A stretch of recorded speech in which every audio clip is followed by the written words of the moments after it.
Cherney? Thanks, Mel.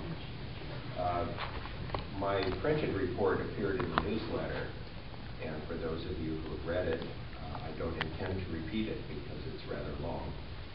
For those of you on the executive board, it's in your board book, so you can look for it there. I only want to emphasize a few things, and then I'm happy to answer any questions if any of you have questions. As Nell said, we've changed a number of things about our financial operations. We have a new auditing firm, a firm that specializes in groups like ours. We have a new part-time CFO who is an accountant who specializes in nonprofits. And we also had a staff change. We have a new business manager in the office. And we are acquiring new software as well. And all of these, I think, are very good changes in terms of our abilities to more accurately predict our revenues. And this, in turn, should go a long way towards solving part of the problems that we've faced over the last few years. Just to give you a very brief recap, in our 2004-05 fiscal year, we moved the annual meeting on short notice, which was quite expensive for us.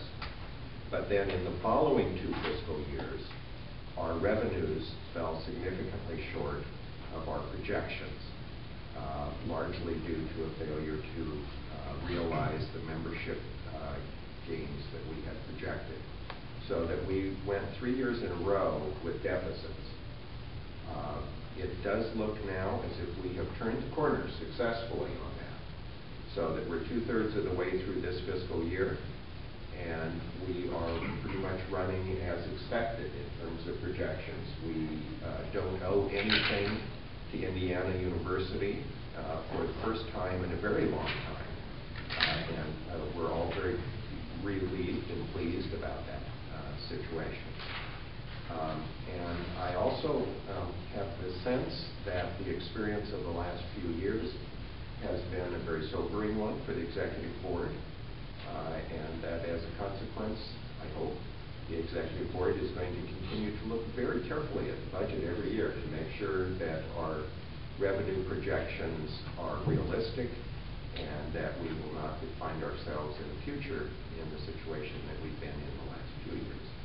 I'm happy to turn over the treasurer's job in the next few minutes. Bob Griffith is going to be a very good treasurer, I think. He's had the kind of experience. Your hand up or something. Yes.